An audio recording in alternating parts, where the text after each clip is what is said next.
I'm not interested.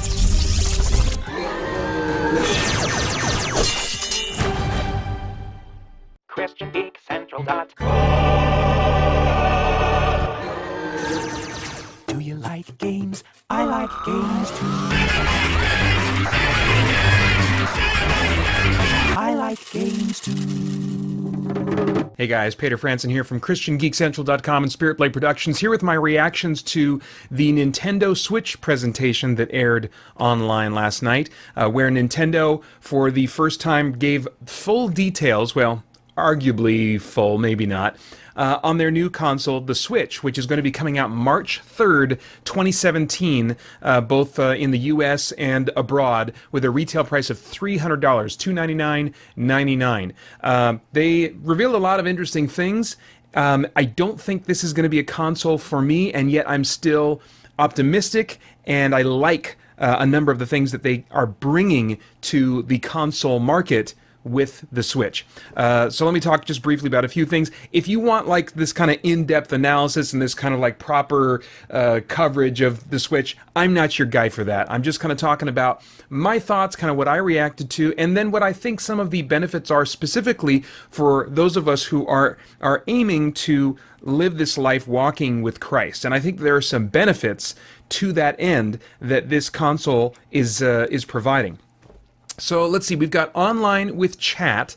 They haven't had like a great online focus in the past, but Nintendo is adding online with chat, although it was unclear to me whether or not it requires like a phone app. They mentioned a phone app that you do the chatting through, but I don't know if chatting is done exclusively through that phone app or if it's actually built into the console to be able to do chat while you're playing online.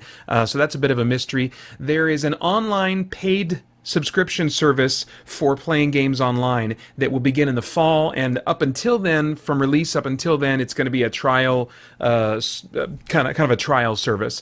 And then I think with that subscription, there is a monthly download of a NES or Super NES game, which I suppose is kind of cool, but I don't remember hearing any details about what those games are, if we get to choose those games or what, you know, so I don't have a sense of the value of that yet. One thing that was cool is that there's no region locking, which means that you can buy, you know, if you speak Japanese, or if the game has, you know, an English option in it, but it's maybe only being sold in Japan or something, you can buy that game from Amazon or whatever and get it shipped over here and play it here, even if it's not being sold in American retail stores. So that's a cool thing that I know a lot of hardcore gamers are excited about. It's got, when it's in its portable mode, you know, it's got multiple modes. It's got a dock that it normally sits in, where you plug it into your TV as it's sitting in the dock, so you play it, you know, like a TV, like a normal console. It's got a portable mode where you pull it out and you take the controller that you're using and it kind of splits in half. You put those two halves on the two sides of the screen that you pull out from the dock, and now you've got this portable screen, and you go seamlessly from one to the other, as you may have seen in the previous unveil video for the Switch.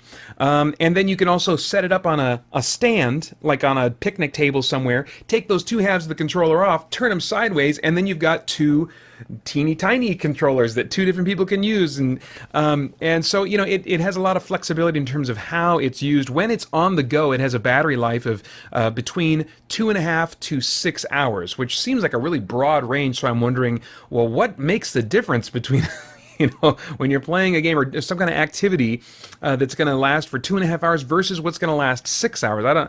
I don't get that. So more information on that would be great.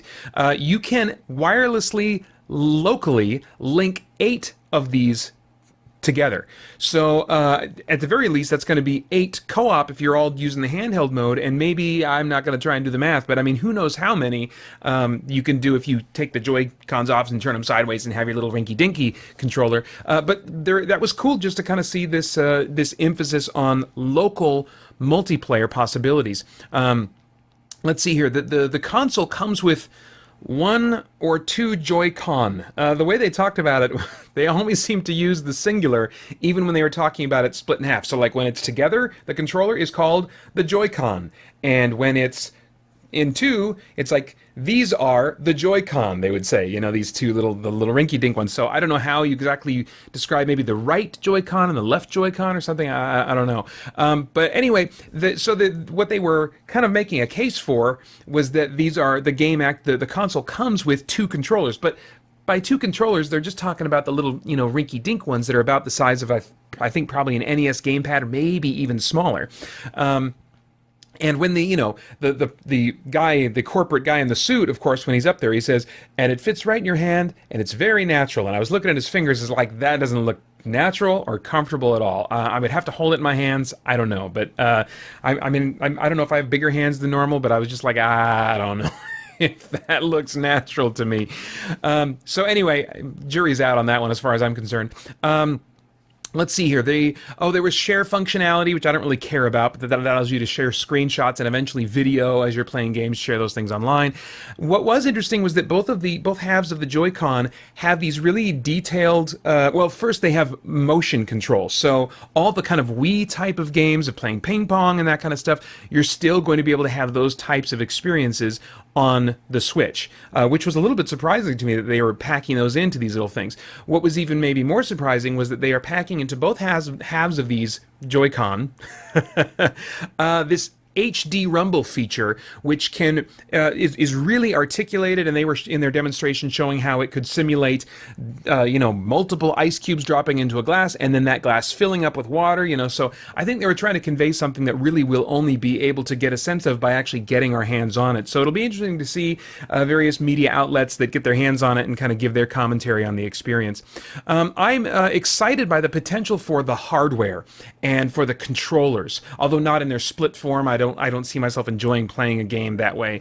And the rumble feedback reminds me of the Steam controller's kind of precision of rumble and feedback. So that's really cool and surprising. It has the ingredients in the hardware to definitely be a system that appeals in a number of ways to me, as I guess I would call myself a hardcore gamer. I don't really know how you define that these days. It is my primary hobby these days, video games. So especially the Pro controller, I'm not sure how I'm going to feel about, the one that actually comes packed in. The Pro controller is more like a traditional PS4 or Xbox One controller that does not split in half. It's just designed to be used as is and optimized for that kind of experience. The launch games, this is where I'm disappointed and feeling like this is not a system for me, certainly at launch. It launches with Zelda Breath of the Wild. It doesn't come packed in. From my understanding, there are no games that come packed into this. It's the system, and then you've got to buy separately your first game to enjoy on the system. So Zelda Breath of the Wild, which has been much anticipated, is going to be coming out at launch. Also, this game called 1-2 Switch, which is a party game. It's kind of like their Wii Sports, I think, where it's a game that comes packed with a bunch of mini games. And what they showed was people, each one having one of the Joy-Con. One having a right, one having a left, and playing games like Quick Draw, cowboy type things, or Kung Fu, simulations or stuff. And the idea is that you're facing not the screen, but you're facing your opponent the entire time, and it's really kind of this social gaming experience. And the screen was still there in the background, but I'm guessing it was just to kind of announce who won that round, as it detects who fired their gun first or whatever. So lots of kind of mini games that just involved competitive play of some kind, or simulations of combat of some kind. So that's what 1-2 Switch seems to be all about. It's a cool direction, great for parties, I would think. But I'm thinking, how about co-op?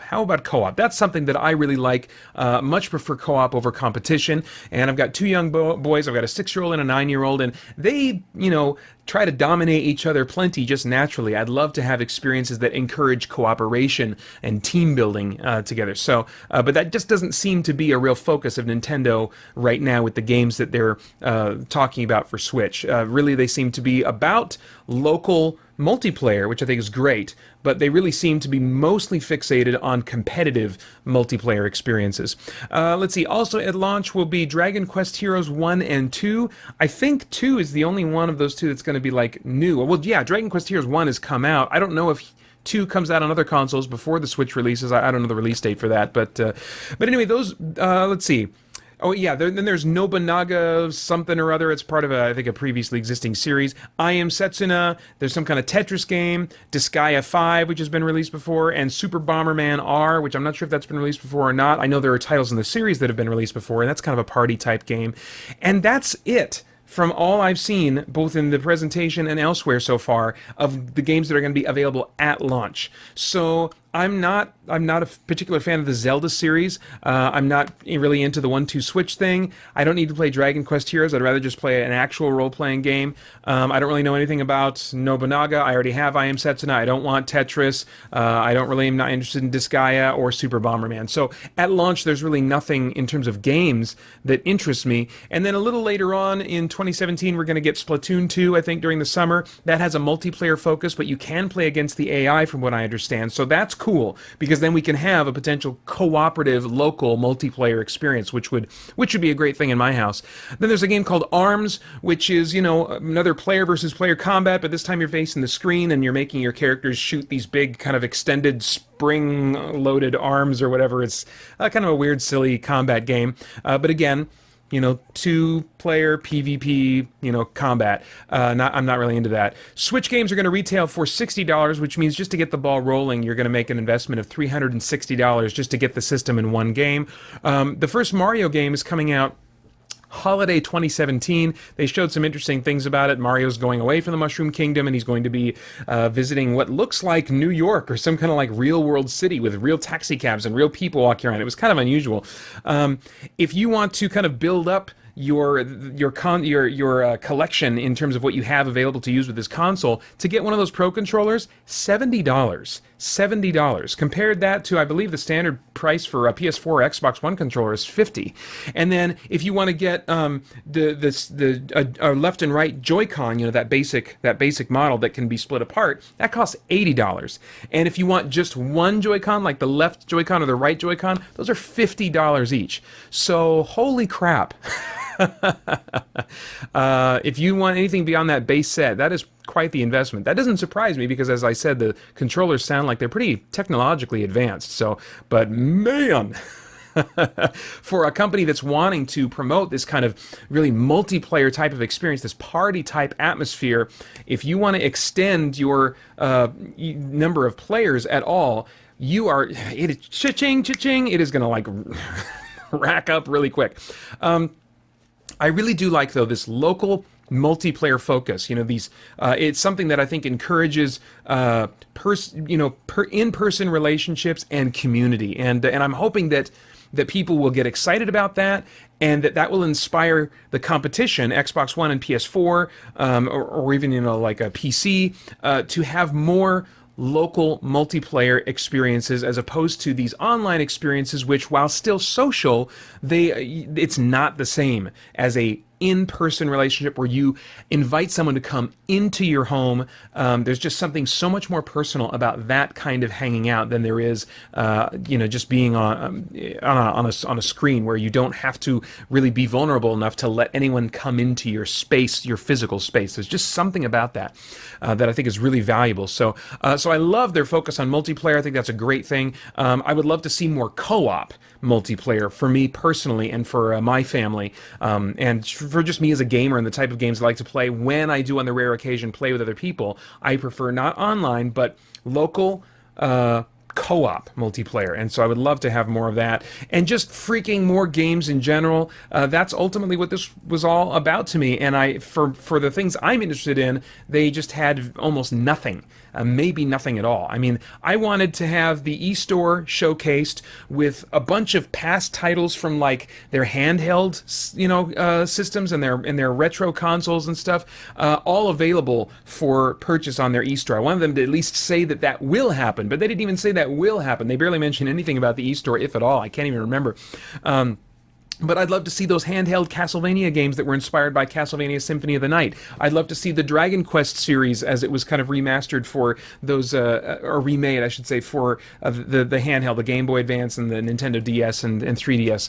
I would love to hear news that those things are going to be available for purchase, at least, if not, carried over for those who already bought them digitally. I would love for something like that. That could have been a system seller for me. In fact, if they would have come out and said, at launch, we're going to have all the Game Boy Advance and DS Castlevania games available for purchase in the eShop, I would have been like, sold. That's how I want to play those games. I don't want to play them on a portable screen. I want to play them on a TV screen, and I think that would have sold me on it. But right now, this is not for me or my family anytime soon. I'll keep an eye on the games that they announce as they kind of roll out release dates and stuff. But third parties, they had some guys come in, suits from various third-party publishers of video games, but they were very non-committal. I mean, other than saying, we like this system, we're excited about the possibilities, we're gonna make something for it.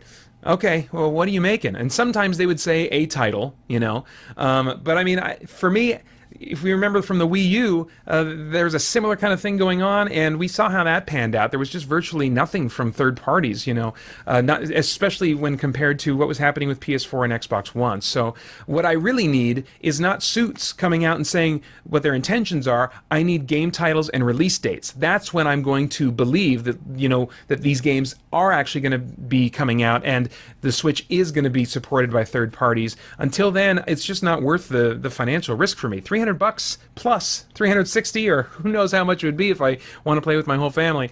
That's just too much for me. But I am hopeful about what their local multiplayer emphasis will do for the industry as competition, as I said, hopefully matches those efforts. More in-person relationships, for us as geeks is good, because relationships are so much of what life in Christ and through partnership in the Holy Spirit is all about. So on that level, I tip my hat to Nintendo, and I hope that other companies will follow suit. All right, those are my thoughts. I'd love to get yours in the comments below, and also your background so I can have context for your comments. Are you a Nintendo fan? Are you an old fan that, is maybe wanting to be wooed back, or are you already sold and, on Nintendo? So give me a sense of like where you're coming from and then what your thoughts are. I'm just really curious about what people are thinking about the Switch. And then I hope you join us over at christiangeekcentral.com, talk some more about it there as we continue to geek out and seek the truth. Thanks for watching.